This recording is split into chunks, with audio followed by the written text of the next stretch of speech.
welcome everybody. It's just about 7 o'clock, so it's time to get started. My name is Andrea Decker. I have the pleasure of working for the Fleet Science Center. And you are here for Suds and Science tonight. Thank you so much for joining us. We're excited you're back. For anybody who's joining us for the first time, Suds and Science is a science talk series the Fleet Science Center normally hosts in bars or restaurants throughout San Diego County on a monthly basis. But with COVID, we're happy that technology lets us still engage with you and bring science to you in the virtual world. So now we host these talks once a month on the second Monday of each month from 7 to 8 in the virtual worlds.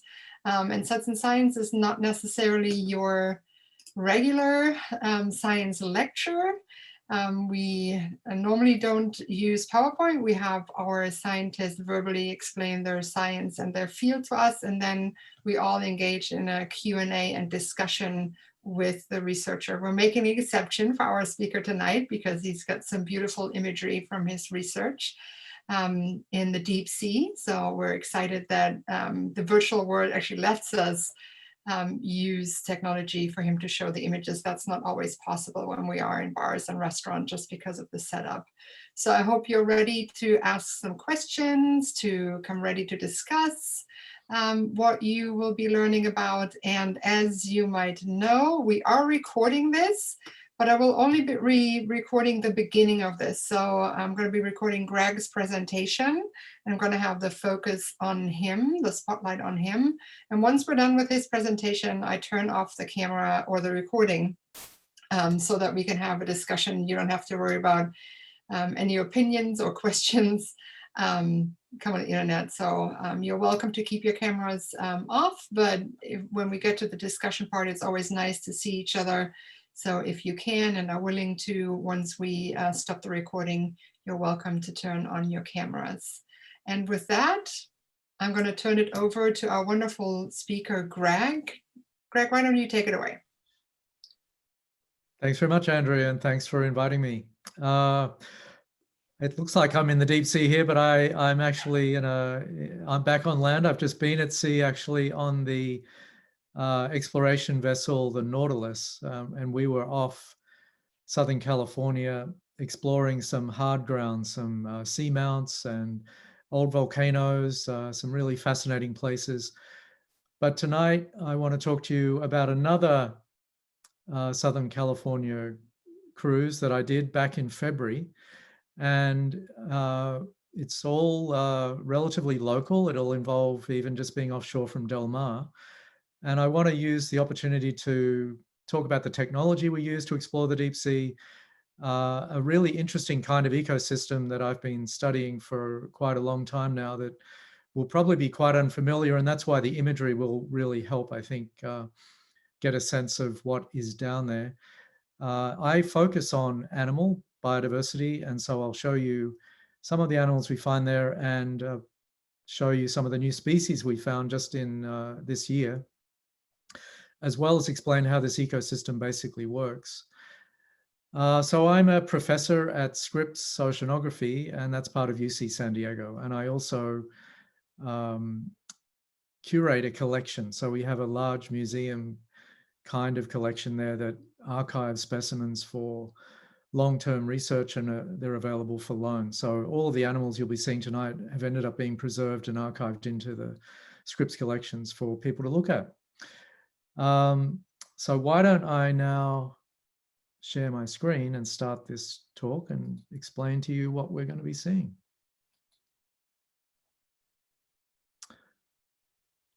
Okay, so we will be exploring what are called methane seeps, and Greg, we don't see the slides yet. Oh, because I didn't press share. How about that? Yeah, that works better. Sorry, didn't miss the final button. Right now, it's actually we're seeing your presenter notes, so we don't see the slides, but well, we did it right the first time. Do you have dual screens? I do. Yeah. Yeah, you might have to move the presentation to the main screen. That's what happens to me all the time. Yeah.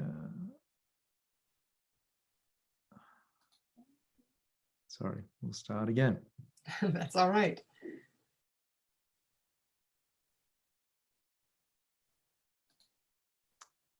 Yeah, I actually have 3 screens. So that was, Oh. how's that? I only have one in the office, so when I'm doing this from home at my husband's screen, he has 2. I get confused. Okay. Yeah, perfect. Now we see it. So what you can see there is a map where San Diego's down at the bottom, and you see some yellow spots. And this is a small cruise we did in February of this year, just before COVID hit.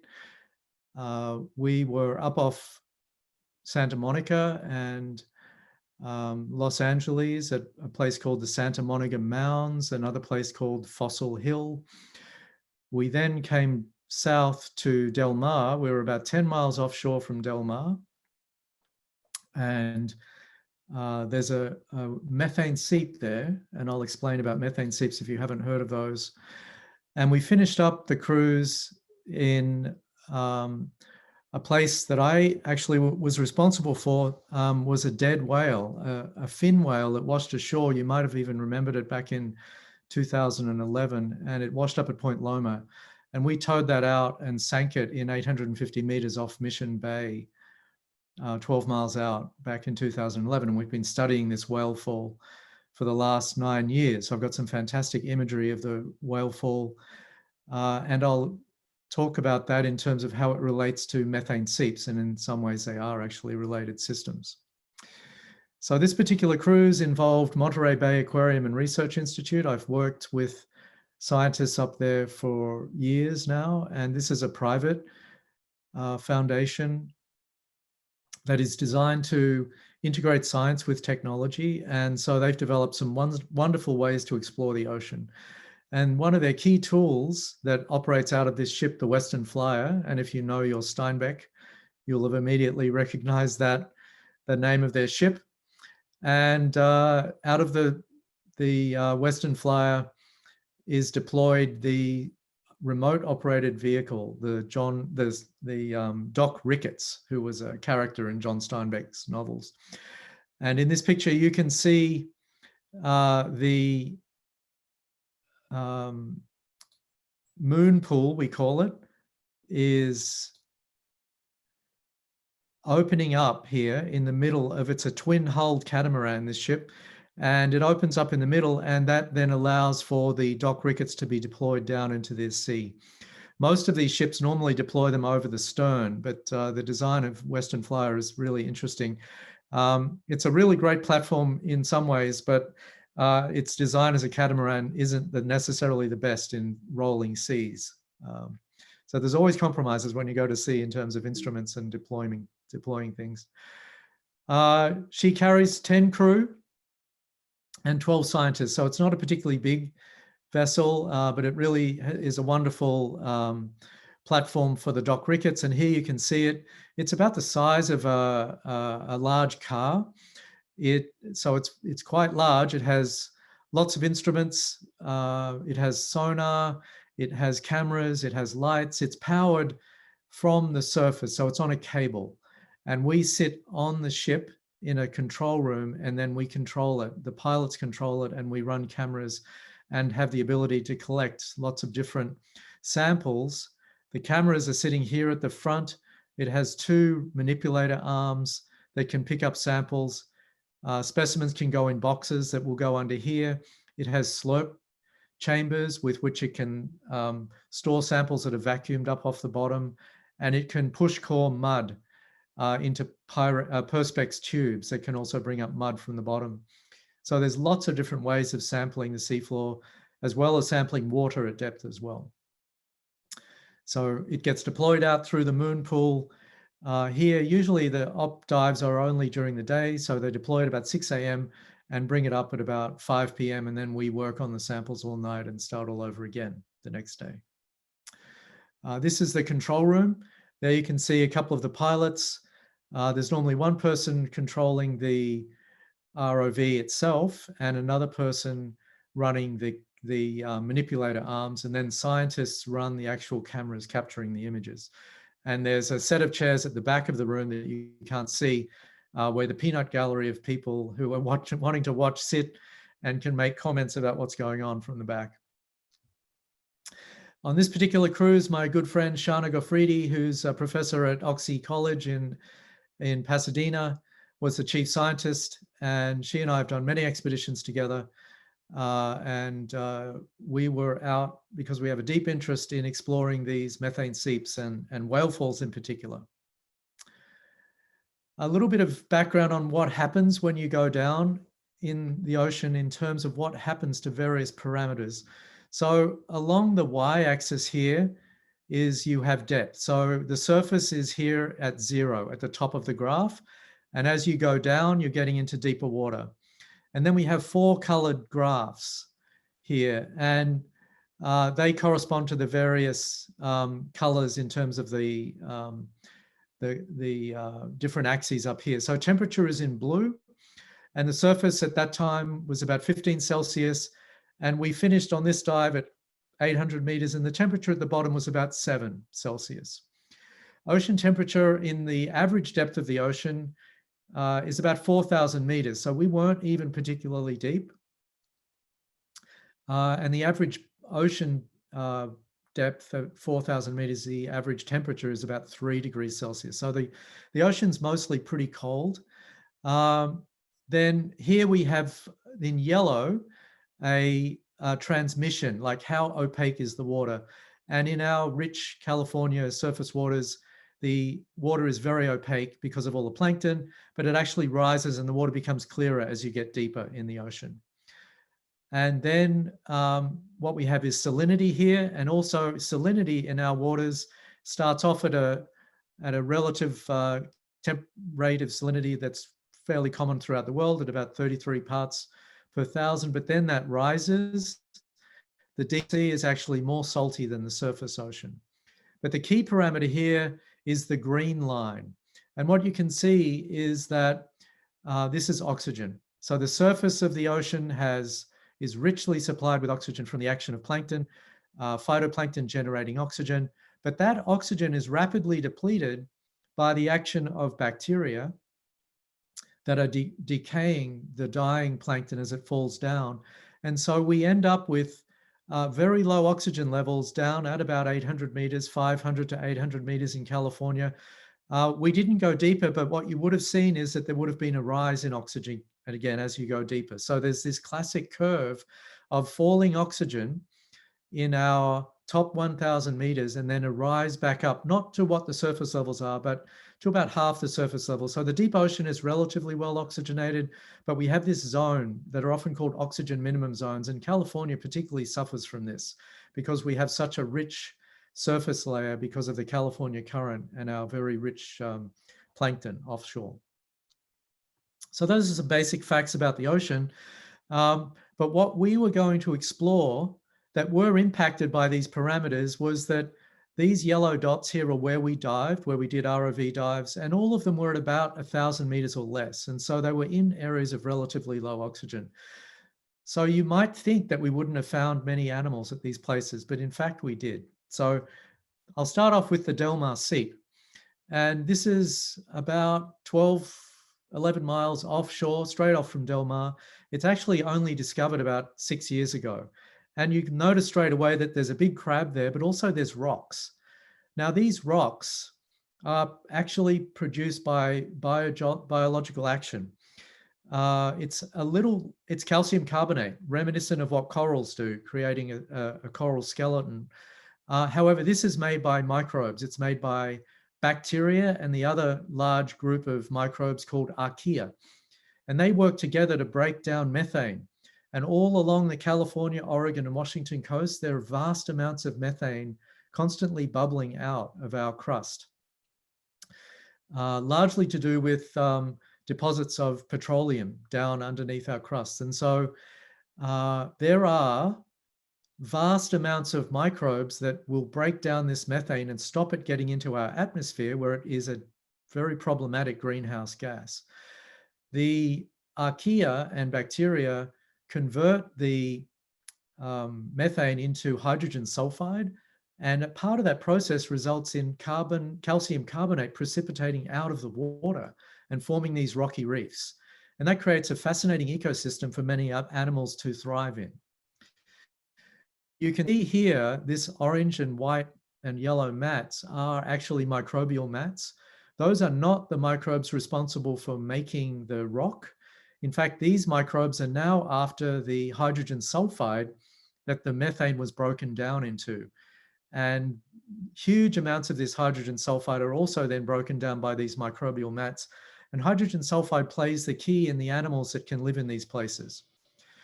Nevertheless, some methane will still get out. And here you can see methane bubbling out of the sea floor with all sorts of microbes and calcium carbonate forming there.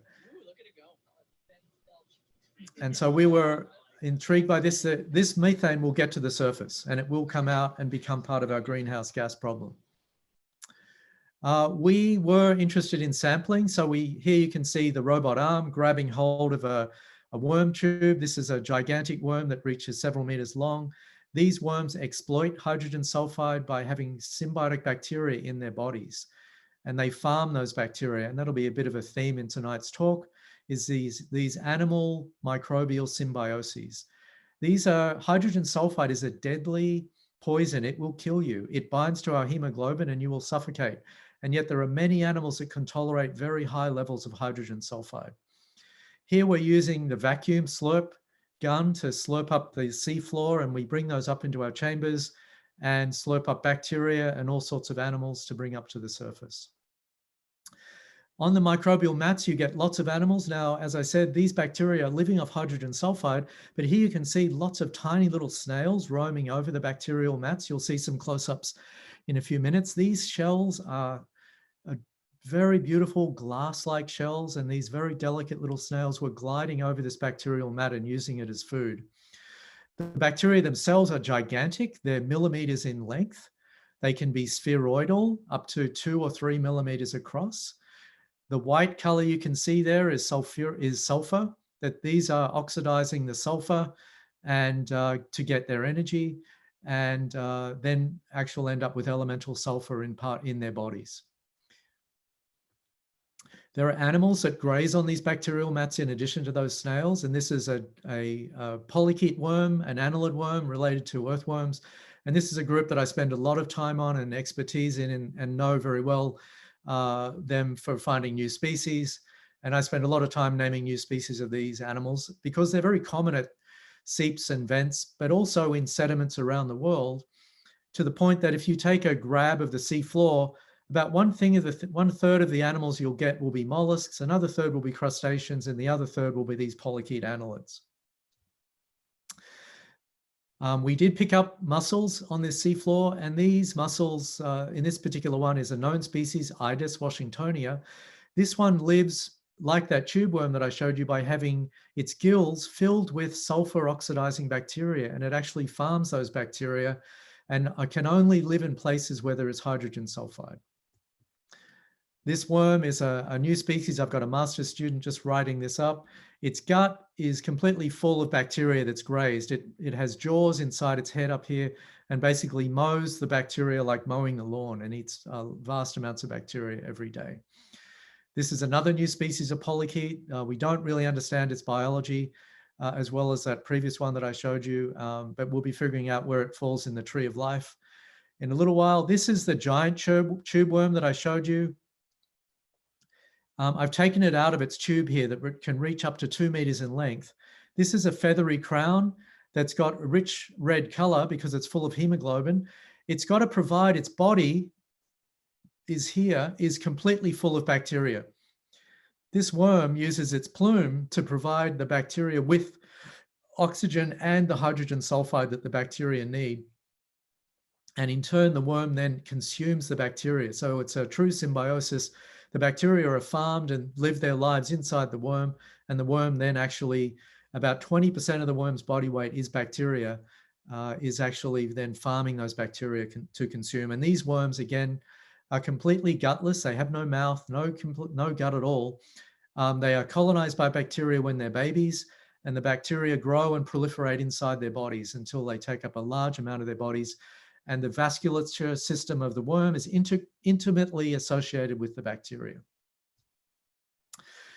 while there are these worms and mussels that have a delicate symbiosis with bacteria, there are others that rely on consuming the bacteria. There's like this predatory ragworm is probably actually eating other animals associated with the seeps. Here's that beautiful glass shell, Parvaplustrum, with a shell that you can barely see. It's only a fraction of a millimeter thick and completely transparent so that you can see the body of the snail there. So after we finished at the Del Mar Seep, and I just showed you a few of the creatures we found there, we headed up to LA, where there were even more amazing seeps offshore from Santa Monica, with very rich microbial mats, very dense reefs of this carbonate. These mats can be spectacularly beautiful, with different kinds of species exploiting different levels of hydrogen sulfide in the mat. So you've got here a zone of white, here a zone of yellow, but this brownish area here is all bivalve mollusks. It is a complete zone of mussels that are consuming hydrogen sulfide as well. And I'll show you a picture of those in a minute. One of our colleagues on this cruise, Professor Victoria Orphan, is at Caltech, and she studies how these microbes work to exploit these methane seeps. And here you can see her main tool is this push core, which is a Perspex cylinder that can push down into the mud. And when you pull it out, you get a core of the mud that shows stratification of all of the different mud levels with all kinds of different bacteria up there. And she loves seeing mats like this, which she would call a juicy mat because it's got such a thick microbial crust on top of it of those massive filaments that I showed you earlier. And then around the mat is a zone of possibly less toxic hydrogen sulfide that's exploited by those mussels. Now, in this particular time, we tried to put out a very large push core. This one was nearly 2 meters in length. And just watch how this thing gets pushed down into the mud. There was 2 meters of mud there that they were able to recover in that push core.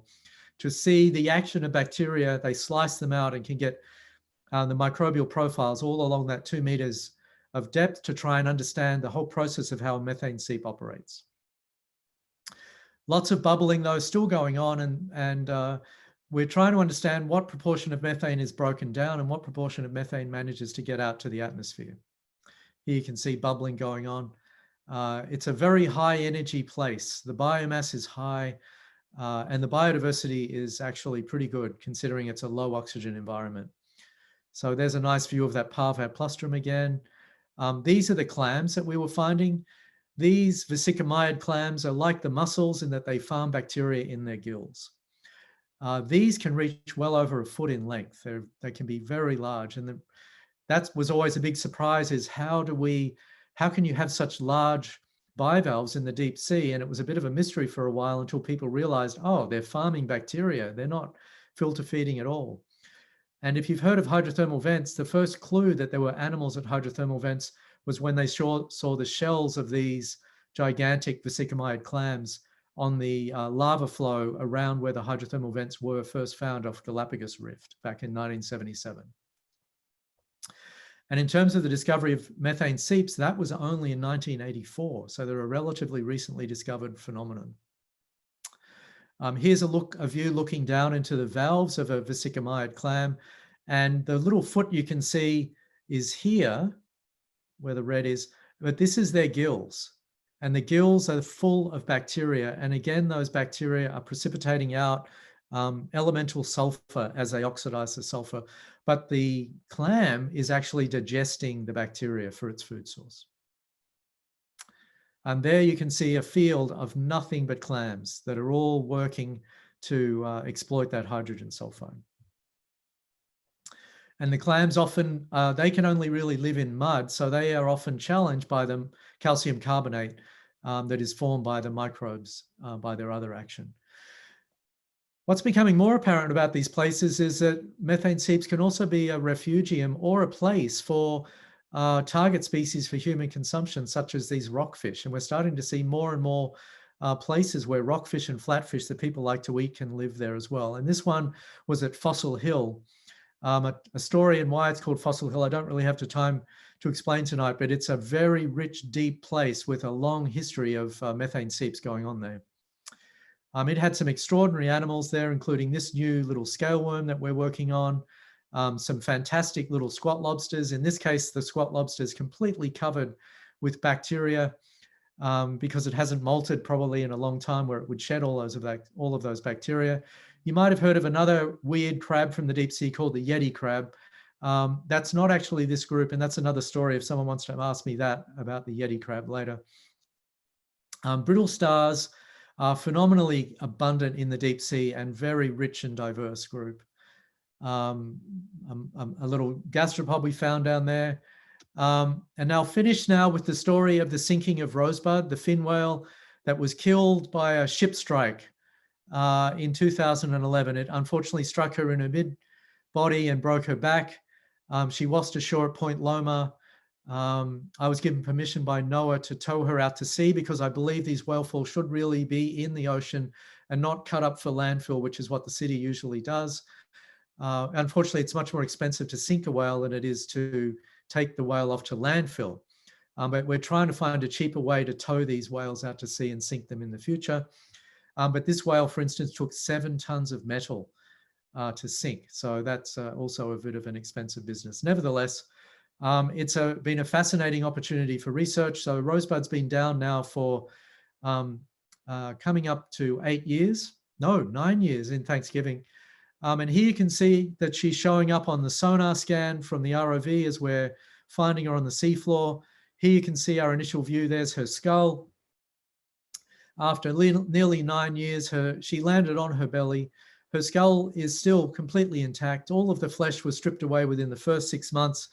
But she is now still a very rich source for sea life. Whalebone is full of about 50% oil.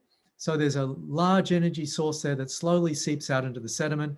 And here you can see actually a little patch where this soil, the sediment has become sulfidic. It's also full of hydrogen sulfide, and it's got a little clam community there like those vesicomyids I showed you. And we often find animals that live at whale falls are also found at methane seeps, and that's one of the reasons we study them. We also study whale falls because there's some extraordinary creatures that work on dissolving the bone and break down the bone, and that's a creature I spent a lot of my career on, and that's called Osedax.